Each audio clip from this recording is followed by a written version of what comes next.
Okay, I need to start this review by setting expectations because Primate is not a prestige elevated horror film. It's also not just a dumb splatter trash movie.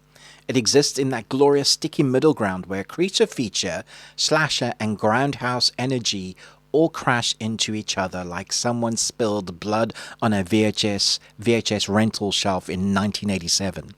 And honestly, that's exactly why I had such a good time with it. At its core, Primate is a killer animal movie, one of horror's oldest and most disrespected subgenres. This is the lineage we're talking about when thinking about Primate. Have this in your mind.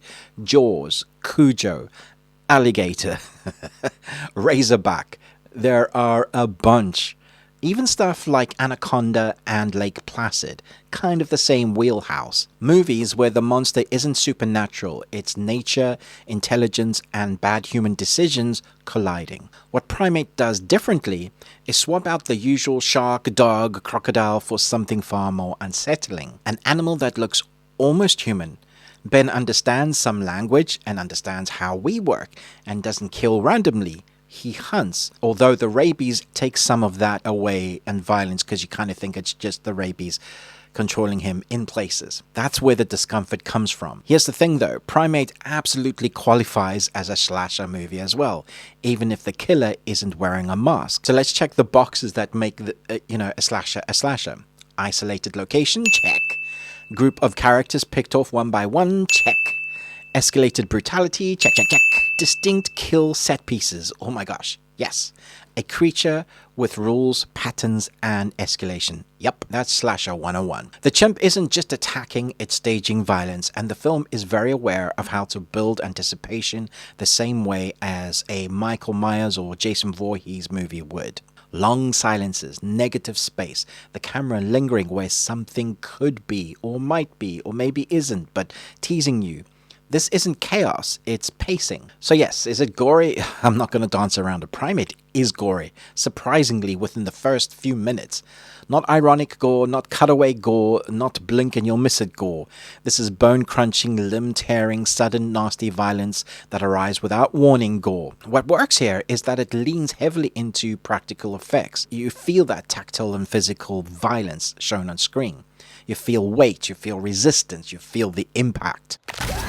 That matters especially in a creature horror, because once gore becomes floaty or digital, it stops being scary and becomes noise. This film, however, never feels weightless. The biggest surprise with Primate is how controlled it is as well. It's not just unhinged. This could have easily tipped into exploitation nonsense, unintentional comedy, or mean-spirited cruelty.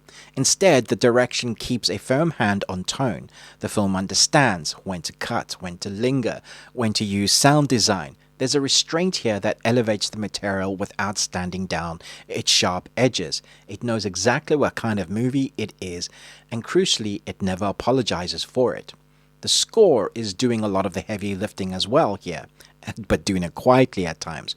Rather than consistent musical stings, the film's low-frequency, tension, animalistic textures, and sudden audio drops out really help to make silence as a weapon when it is used. And when music does come in, it's less melody and more unease, pulses, drones, rhythms that feel closer to breathing than a traditional horror score. It puts you in a heightened physical state. Look, this is not a character study movie, but it does understand something important. You don't need deeply complex characters, you need believable reactions in a creature feature. People panic correctly. They made bad decisions for understandable reasons. They underestimate the threat in very human ways. And that's why the violence works, because when things go wrong, you're not laughing at the characters, you're wincing with them. Here's the real horror of Primate though. The creature is intelligent enough that you can't fully dehumanize it. This isn't a demon, this isn't an alien, this isn't a supernatural curse. It's an animal pushed into violence, and that ambiguity lingers uncomfortably. The film never turns the chimp into a cartoon villain, and that makes every attack feel nastier, sadder, and more disturbing. You're not watching evil, you're watching something broken. That's effective horror. This movie is not for people who hate gore, or viewers looking for metaphor, heavy prestige horror, or anyone expecting a clean, tidy message. But if you're a slasher fan, a creature feature nerd, or a practical effects lover, and miss when horror was allowed to be mean and messy, this is for you. If you grew up on VHS horror tapes or watching films far too late at night, films that you possibly weren't allowed to watch at your age, then this one's for you. So my final thoughts is this: Primate knows exactly the audience it is for. It respects the genre, delivers exactly what it promises, with more craft than you expect it to. It's tense, it's ugly in the ways a creature feature should be, and I gave Primate 4 Nicolas Cages out of 5. Not full Wicker Man meltdown Cage, more locked in the room with something smarter than me, and that's a problem Cage. And honestly, that's the sweet spot right there for this type of film.